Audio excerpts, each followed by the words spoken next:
வணக்கம் ஃப்ரெண்ட்ஸ்.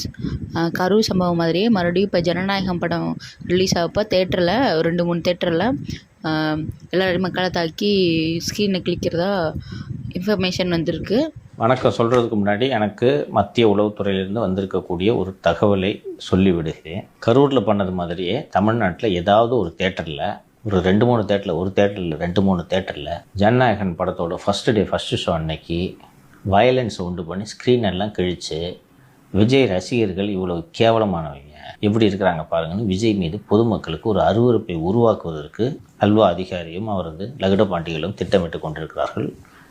சின்னவரின் உத்தரவில் இது நடைபெறுகிறது. அப்போ இதை காரணமாக வைத்து விஜய் ரசிகர்கள் மோசமாக நடந்து கொள்கிறார்கள் என்று தியேட்டர் ஓனர்கள் ஜனநாயகனை நாங்கள் எங்கள் ஸ்க்ரீன் பண்ண விரும்பலை.